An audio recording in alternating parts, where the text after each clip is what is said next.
Hello BC WhatsApp पर क्या हालचाल चल रहा है। वीडियो स्टार्ट करने से पहले दोस्तों, अगर आपने अभी तक हमारे सेकंड चैनल को सब्सक्राइब नहीं किया तो क्या कर रहे हो, और अभी कभी जाकर हमारे सेकंड चैनल को सब्सक्राइब कर सकते हैं। सेकंड चैनल का लिंक आपको डिस्क्रिप्शन में मिल जाएगा। तो दोस्तों, आज की एपिसोड वहीं से शुरू होती है जहाँ पर पिछला एपिसोड एंड हुआ था। जैसे कि आपने पिछले एपिसोड में देखा कि जुंग और आरिफ दारू के नशे में आ जाते हैं। दारू के नशे में आने की वजह से उनकी एनर्जी बाहर आने लगती है। अब उनकी एनर्जी इतनी ज्यादा बाहर आ जाती है कि दोनों जो है एक दूसरे के साथ वो सब करना स्टार्ट कर देते हैं। वो सबसे मेरा मतलब है एक दूसरे को पेलना स्टार्ट कर देते हैं। तो मुन्ना आरी को इतने दिनों से जो चीज चाहिए तो वो चीज उसको मिल जाती है। वो चीज कौन देता है उसको? ऑफकोर्स अपना जुंग देता है। वो चीज उसको पाने के बाद आरी जो है बहुत ज्यादा खुश हो जाती है, और अपना मुन्ना जुंग भी कोई कम नहीं है। आरी को लेके वो भी बहुत ज्यादा खुश हो जाता है। इतना ज्यादा खुश हो जाता है कि उसको जब भी टाइम मिलता है, जी हाँ लिटरली जब भी टाइम मिलता है, वो आरी को लेना शुरू कर देता है। आरी भी जो है उससे लेनवाना शुरू कर देती है। यानी कि दोनों के मजे ही मजे।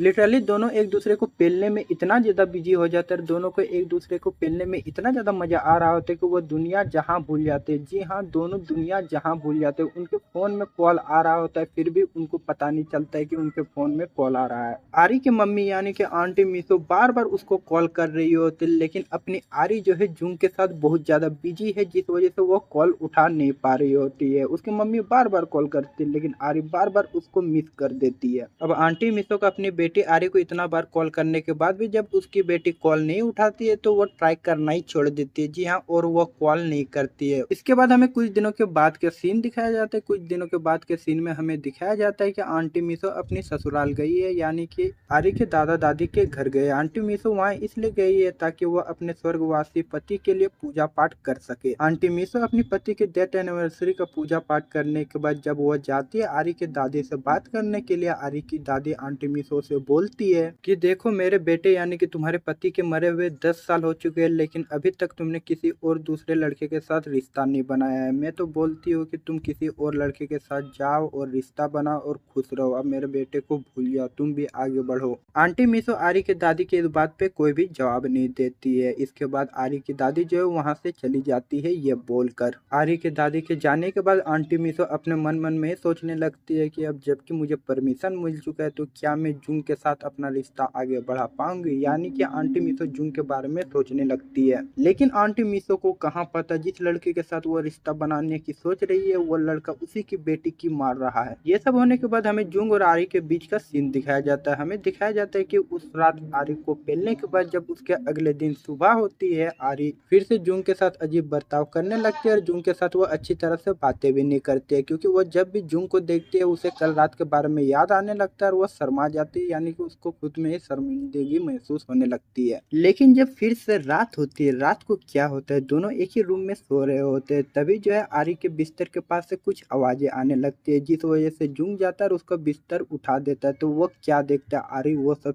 कर रही होती है। वो जब जुंग आरी को उस तरह की चीजें करते हुए देखता है उसके अंदर की खुजली और बढ़ जाती है, बहुत बढ़ जाती है। जुंग जब आरी को इस तरह की हरकतें करते हुए देखते है, वो आरी को बोलता है आरी तुमसे भी रहा नहीं जा रहा है, हमसे भी रहा नहीं जा रहा है, देखो क्या कोइंसिडेंस है, दोनों से रहा नहीं जा रहा है, दोनों के अब मजे करने का टाइम आ चुका है। जुंग की इस बात का जवाब देते हुए, इस सवाल का जवाब देते हुए आरी जुंग को बोलते हट कुत्ता का बकरा है तू। यानी कि इसके बाद जुंग और आरी में लड़ाई शुरू हो जाती है, यानी कि नोक झोंक शुरू हो जाती है। अब देखो उन लोग बचपन से दोस्ती यानी कि बेस्ट फ्रेंड है, चाइल्डहुड दोस्त है। अब जबकि दोनों बचपन के दोस्त है, आरी को जो जो भी गालियां आती थी, जितनी भी गालियां उसने आज तक सीखी थी, सारी गालियां उतार देती है जुंग पे। जुंग बेचारा कुछ सुनता नहीं है, सब एक कान से सुनता है तो दूसरी कान से बाहर निकल देता है। उसको गालियों पे ध्यान नहीं था, बल्कि उसका ध्यान था एक ही चीज पे, और वो चीज है हो भाई। और वो चीज क्या हो सकती है? वो चीज सिर्फ और सिर्फ लड़कियों के पास होती है, यानी कि अपने आरी के पास है, जिसको हम लोग प्यार से जन्नत बोलते हैं। जी हाँ, उस जन्नत को नजर से देख रहा होता है। नजर से देखते देखते कब वो गालियां उनकी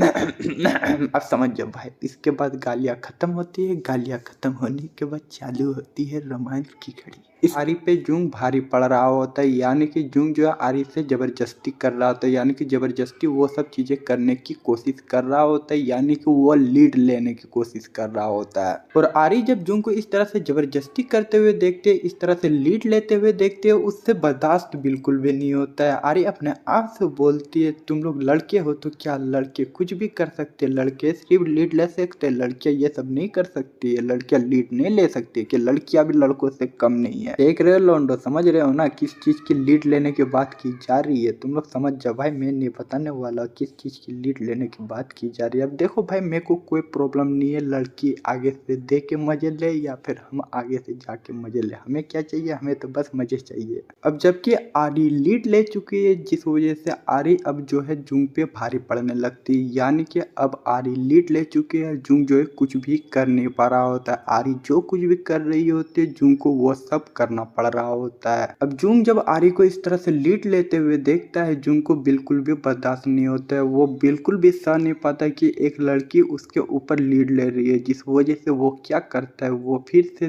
टूट पड़ता है आरी के ऊपर और वो खुद लीड लेने की कोशिश करने लगता है। और इसी वजह से कभी आरी जूंग पे भारी पड़ने लगती है तो कभी जूंग जो है आरी पे भारी पड़ने लगता है। अब देखो, भारी कोई भी पड़ रहा हो, लेना तो दोनों को एक दूसरे को ही है, यानी कि जैसे जैसे दोनों एक दूसरे पे भारी पड़ रहे होते वैसे वैसे वे लोग अलग अलग तरीके के ले रहे होते हैं। और इस लेने ले देना में बहुत मजा आता है देखने में, क्या ही बोले। इधर जूंग और आरी एक दूसरे को ले भी रहे और एक दूसरे को गाली भी दे रहे और एक दूसरे पे लीड पाने की कोशिश भी कर रही, यानी कि चूहे बिल्ली का खेल चल रहा है, लेकिन दोस्ती भी चल रहा है, प्यार भी चल रहा है, सब कुछ चल रहा है। और इस चलते चलाने में जो मजा आ रहा है हम लोग को देखने में, वो तो अलग ही मजा चल रहा है। जी हाँ, जब इस मजे के बीच जब मजा खत्म होता है, इसके अगले दिन जब सुबह होती है, सुबह हमें अगला सीन दिखाया जाता है। अगला सीन में हमें क्या दिखाया जाता है, अगले सीन में हमें दिखाया जाता है आंटी मिसो अपनी सास से बात कर रही होती है। आंटी मिसो की सास उसको बोलती है, मिसो तुम अभी जवान हो, जवान की तरह दिखती हो, बूढ़ी हो जाओगी फिर तुम्हें कोई भी नहीं मिलेगा, अभी लोंडा पटाने का दिन है, लोंडा पटाओ और फिर से इंजॉय करो, मेरी तरह बूढ़ी हो जाएगी फिर तुमको कोई भी नहीं मिलेगा, तुम कभी भी इंजॉय नहीं कर पाओगे, तो तुम अभी जवान दिख रही हो, जवान हो तो जवानी का मजा ले लो। आंटी मिसो जब अपनी सासू माँ से यह सब सुनते, वो मजाक मजाक में ये सब चीजें टाल देते और वो अपनी सासू माँ को बोलते आप भी क्या मजाक कर रही हो, ये सब मजाक छोड़ते। यह बोलने के बाद जो है आंटी मिसो गाड़ी में बैठती है, गाड़ी में बैठ के वो निकल पड़ती है अपने घर के लिए। वो जैसे ही गाड़ी में बैठती है वो कुछ सोचने लगती है। आंटी मिसो अपने मन मन में कुछ सोच ही रही होती, तभी उस गाड़ी का ड्राइवर आंटी मिसो को बोलता है यंग लेडी आप क्या सोच रही हो।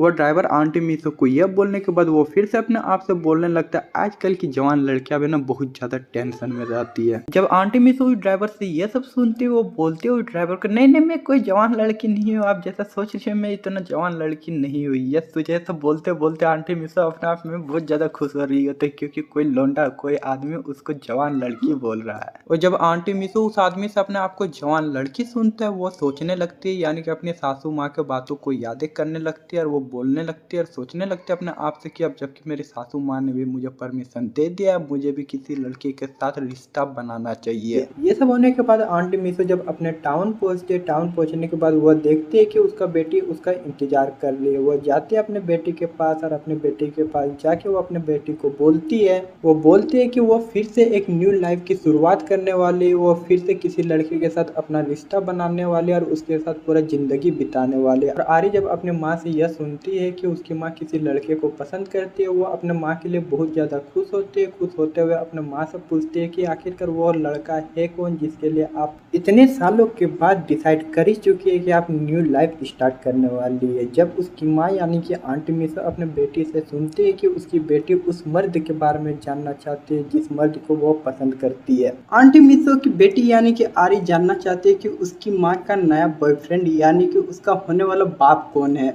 पर आंटी मिसो बताए तो बताए कैसे कि उसका होने वाला बाप और कोई नहीं जिसको वो सैया बनाना चाहती है, वही उसका होने वाला बाप है। यानी कि आंटी मिसो अपनी बेटी आरी को यह बिल्कुल भी नहीं बताती है कि उसका होने वाला बाप जूंग है। आंटी मिसो अपनी बेटी को बोलती है कि जब सब कुछ क्लियर हो जाएगा वो अपने आप ही बता देगी कि उसका होने वाला बाप कौन है। देख रहे हो लोंडो किस तरह का गेम खेला जा रहा है। मम्मी जिसको सैया बनाना चाहती है, बेटी भी उसी को सैया बनाना चाहती है। माँ बेटी ये सब बात कर ही रहे होते, तभी वहाँ पर एंट्री होती होती है दोनों के सैया यानी कि अपने जून की एंट्री जैसे ही वहाँ पर होती है दोनों चुप हो जाते हैं। अब जबकि आंटी मिसो बहुत दिनों से जून को नहीं देखी हुई रहती है, जब अचानक वो जून को देखती है उसका चेहरा लालम लाल हो जाता है, वो खुशी से पागल हो जाती है। देख रहे हो लोग आंटी मिसो जून से कितना ज्यादा प्यार करते हैं। अभी तक भतार बना भी नहीं है लेकिन उसके बावजूद इतना ज्यादा खुश हो रहे हैं। अब सोचो अगर भतार बन जाएगा तो वो कितना ज्यादा खुश होगी। जून के वहाँ पर आने के बाद आंटी मिसो जो है खाना लगाती है। खाना लगाने के बाद तीनों जो है साथ में नाश्ता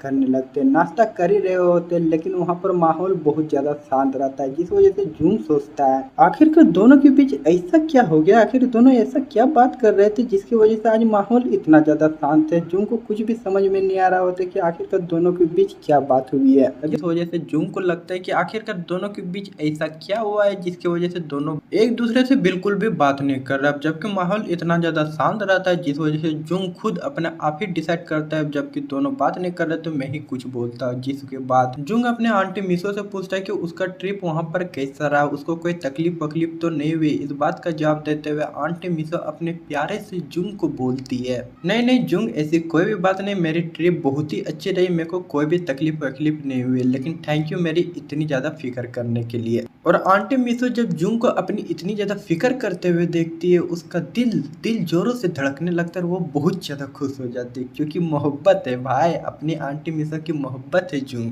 तो खुश तो हो गई। और अपनी आरी जब अपनी मम्मी और जून के बीच का इतना गहरा रिश्ता देखती है उसको कुछ शक होने लगता है। उसको शक होने लगता है कहीं जूंगी तो मेरा होने वाला बाप तो नहीं है। पहले तो आरी खुद ही अपने आप को बोलते है कि उनके और उसके मम्मी के बीच कुछ गलत रिश्ता चल रहा है, लेकिन थोड़ी देर बाद वो अपने आप को संभाल लेते हैं, अपने आप को फिर से बोलते नहीं नहीं मेरे मम्मी और जून के बीच ऐसा रिश्ता नहीं चल सकता है क्योंकि मेरी मम्मी जो है जून को अपने बेटे की तरह मानती है और अपने बेटे से ऐसा रिश्ता नहीं बना सकती। वो मैं आरी से बस एक ही चीज बोलना चाहता हूँ, आरी तुम बहुत बोली हो, किसी पे इतना ज्यादा भरोसा नहीं करना चाहिए, क्यों ना वो तुम्हारी अपनी माँ हो। देखो भाई तुम्हारी माँ जून को बेटा बेटा करके वो तुम्हें ही उसका बेटी बना देगी। तीनों के बीच ये सारी बातें हो ही रही होती है तभी घर से बाहर कोई आवाज लगाता है, जिस वजह से आंटी मिसो चेक करने के लिए जाती है कि आखिरकार वहां से कौन आवाज लगा रहा है। जब वो बाहर आती है उसे पता चलता है कि गांव का जो हेड है उसको बुला रहा है। आंटी मिसो जब गांव के हेड को वहां पर देखती है वो जाती है गांव के हेड के पास और उससे बातें करने लगती है। बातें करते करते गांव का हेड आंटी मिसो को बोलता है कि आज गांव के क्लब में एक मीटिंग है, साथ ही साथ पार्टी भी है जिसको आंटी मिसो को अटेंड करना ही पड़ेगा। जिस वजह से आंटी मिसो जब रात होती है वो जाती है उस पार्टी को अटेंड करने के लिए। और गांव के उस हेड क्लब में सिर्फ और सिर्फ मर्द रहते हैं, वो भी बूढ़े बूढ़े मर्द रहते हैं। वहां पर सिर्फ अपनी आंटी मिसो ही एक औरत रहती है जो कि कुछ ज्यादा ही जवान दिखती है। पार्टी होती है जिस वजह से वहां पर दारू भी चलता है, जिस वजह से अपनी आंटी मिसो भी बहुत ज्यादा दारू पी लेती है। और इतने सारे लोंडों के बीच एक लोंडिया है अपनी आंटी मिसो जो कि पूरे दारू के नशे में चुल है और सारे लोंडे भी दारू के नशे में चुल है। जबकि पार्टी करते करते बहुत ज्यादा रात हो जाती है जिस वजह से आंटी मिसो घर नहीं पहुंच पाते। अब इतनी रात तक घर नहीं पहुंचने की वजह से जुंग और उसकी बेटी आरी बहुत ज्यादा परेशान हो जाते हैं, जिस वजह से जुंग निकल पड़ता है अपने आंटी मिसो को ढूंढने के लिए। इधर जुंग जो है अपने आंटी मिसो को ढूंढ रहा है, उधर आंटी मिसो पूरे दारू के नशे में चुल है, साथ ही साथ वहाँ पर बहुत ज्यादा लोंडे और सारे लोंडे भी दारू के नशे में पूरे चुल है। क्या आंटी मिसो इतने सारे लोंडों के बीच अपने आप को संभाल पाएगी या फिर कुछ बहुत ही बड़ा कांड होने वाला है, ये तो हमें अगले एपिसोड में जानने को मिलेगा। जी हाँ दोस्तों, इसी के साथ ये एपिसोड एंड होती है। और दोस्तों इसी के साथ ये एपिसोड एंड होती है। आगे की स्टोरी हमें अगले एपिसोड में जानने को मिलेगा। दोस्तों अगर आपने अभी तक हमारे टेलीग्राम चैनल को ज्वाइन नहीं किया तो क्या कर रहे हो, और अभी कभी जाकर हमारे टेलीग्राम चैनल को ज्वाइन कर लो। हम लोग टेलीग्राम चैनल पर बहुत सारी बकचोदियां भी करते हैं, बहुत सारे एनिमे भी वहां पर अपलोड करते हैं। आपको टेलीग्राम चैनल और टेलीग्राम ग्रुप का लिंक डिस्क्रिप्शन में मिल जाएगा। अगर आपने अभी तक दोनों को ज्वाइन नहीं किया तो जाके ज्वाइन कर लो। इसके अलावा दोस्तों अगर आपको मुझसे कुछ पर्सनली बात करनी है या फिर एनिमे रिलेटेड बात करनी है तो मुझे इंस्टाग्राम पे फॉलो करके वहां पर मैसेज कर सकते हो। मैं हर किसी को रिप्लाई करता हूँ, आपको भी जरूर करूंगा। इंस्टाग्राम आईडी का भी लिंक आपको डिस्क्रिप्शन में मिल जाएगा। अगर आपको फॉलो करने का मन करे तो हमें इंस्टाग्राम पे फॉलो कर लेना। और दोस्तों मैं आपका ज्यादा वक्त ना लेते हुए आपका और ज्यादा वक्त बर्बाद नहीं करूंगा, इस वीडियो को यहीं पर एंड करूंगा। तो मिलते हैं अगले वीडियो के साथ, तब तक के लिए बाय बाय, सायोनारा, जय हिंद।